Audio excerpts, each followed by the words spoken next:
Okay, so here we are once again, and before I get any further, I need to quickly address some issues. Yes, this is Minecraft. Yes, this is a server, so therefore, I owe some kind of substantial apology to Admiral Yui, DJ Eldritch, and Rocky for moonlighting on another server and not telling them about it. But really, it wasn't planned that way, honestly. I didn't, it's not like, oh, I better not tell them. I better, secretly have fun without them. I kind of, it's one of those issues where I just fell into it, and then I didn't know how far it was gonna go. Like, each day, I never knew if it was gonna be another day, so eventually I got to the point where I have this, like, ginormous house, and here we are. So, this is a little bit of a tour.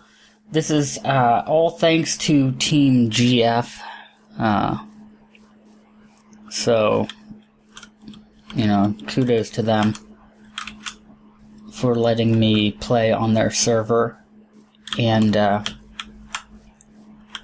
just give you a little tour of where I'm at and what I'm building, what I have built, and what I'm planning to build. So I wanted to start with an interesting looking house. So I just slapped down a foundation that was very like shaped wackily shaped. It was an odd shape. I didn't want just square, right? And this house will undoubtedly go through a ton of iterations. I mean, it's really not that great looking, really, right now. Let's get up higher again and look at it from this angle. There's the front. Let's go inside real quick. And I can show you some of my stuff and things and stuff I've got going on. Welcome to the parlor. I have a high ceiling here. I'm probably going to do a bunch of stuff in here. As I get new kinds of blocks, I'll be changing things around. Let's head upstairs and see the upstairs, which is highly unfinished. As Admiral Yui and DJ Eldritch and Rocky all know, I'm a major fan of logistics pipes, which we have right here. And I've said this a million times in the past, and I love to always antagonize and bring it up again, that it's popular to pit logistics pipes against ME and applied energistics, and really that's unfair. ME is a really terrific system. Logistics pipes is a really terrific system. They overlap a little bit, yes, but they are not competitors, and really, logistics pipes' main forte is automation, honestly. But I do love the elegant inventory sorting and management you can do with L-pipes. So over here, I'm working on, this is a vibrant quartz glass, and I'm going to redo that entire, whoops, I just fell. I'm going to redo this entire little pond here. Just make it my Twilight Forest pond, shrink it down.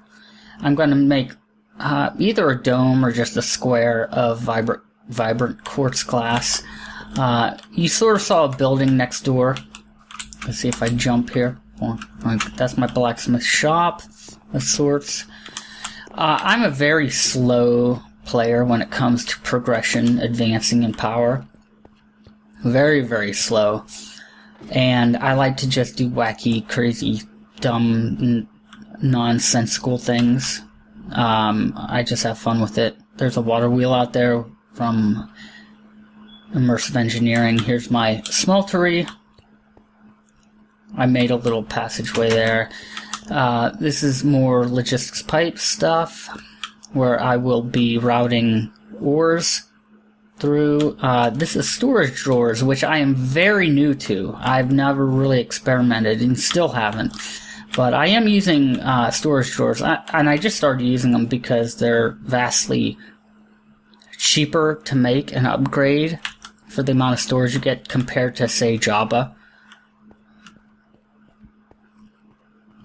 And yeah, I'll show you the outside real quick, because I do have a couple things. Everything I have is vastly unfinished.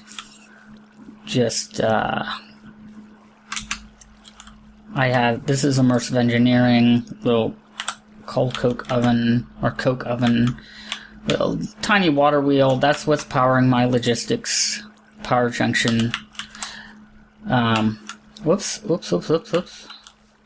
And I'm just basically setting that up. I do have a gigantic, ginormous. Oh, a little bit of lag there. I'm getting terrible FPS, so.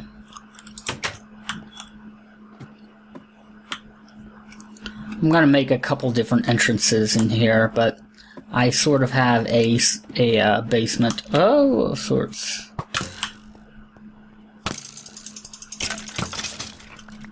Let's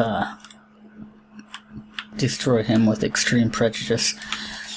So here I have just some more wacky stuff. So what I have going on is I've got some open blocks tanks, water tank here, and that leads up to the surface just using redstone engines and a Buildcraft pump. I'm going to use this reinforced servo from Thermodynamics and the fluid duct. Going over here, I might move some of this stuff around, but for now it's going to a fluid canning machine, which I can't even remember at the moment why I'm using it. This is what I've been concentrating on, this weird setup here, which is also connected to L pipes. Oh, there's a zombie. Oh yeah, I have the beginnings of my water tank and lava tank here. This stuff is going to move around to the fluid transposer, and the magma crucible might stay here. But all this stuff is going to move around a lot. I don't yet know if this is actually going to work out the way I have these auto workbenches from Buildcraft tied into my logistics system, my growing logistics system. But this is basically going to be my ore plant here. And power may change. I may switch over to routing power through the logistics pipes, because you can get an EU converter, and I would need that because these are Industrial Craft 2 machines that use EU. But for now, I'm just making it work with a simple generator. But my crazy plan here, well, let me go over this. So the generator is, of course, just temporary and fueling the macerator, which can crush the ore, and then it will, when I get the cards necessary, I'll program it to send that crushed ore into the washing plant. As you can see here, I have some crushed gold ore, and it'll be in the washing plant, which will give us purified crushed gold ore and some tiny piles of gold dust and stone dust, which I might just void or shunt somewhere else to make stone. I don't know. Then this little pipe here will go to I believe it's a thermal centrifuge, and that will cook this purified, crushed stuff, gold, copper, whatever it is. And it will also yield more tiny dust. And so the tiny dust will be shunted from all the different types to these auto workbenches. And as you can see here, I have one set up for copper, because 9 tiny dust make 1 copper dust, which is an ingot. And here's gold, and then of course go down the line and I'll have other stuff here, programmed it for the different ores. And it should provide something like 3 or 3.5 times the amount of ore output. So you put in 1 gold ore, and ultimately, after the centrifuge is built, you'll get like, I think it's 3.5. I don't know. I mean, there is immersive engineering in this mod pack. And I believe you can get 4 times the ore output. I'm not a fan of immersive engineering. I'm just not. Same with Rotary Craft. I'm not, maybe it's Rotary Craft that gives 4 times the ore. I'm not a fan of either of those mods, really. I think they're cool, but I appreciate them. I'm just not a fan of them. Right here, I have an interesting device called a phytogenic insulator. Now, with this thing, and because AgriCraft mod is in this mod pack, I can crossbreed seeds with AgriCraft. Let me show you this. Actually, let me just do a search. Here's my goal. Oops. So my goal is to get, what I'm going to be doing is using Minefactory Reloaded, which is also in this mod pack.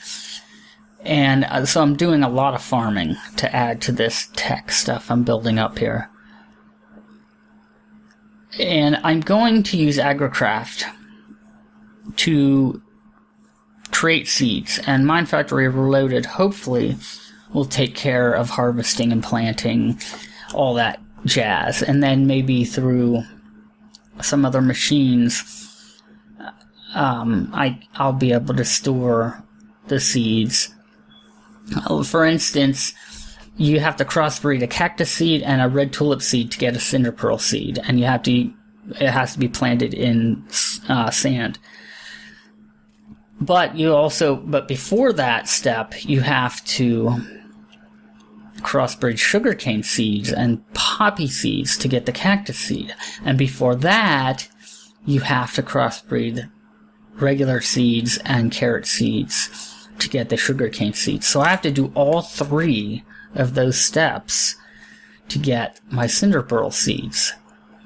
Now, the cinder pearl seeds can, of course, make cinder pearl, and I can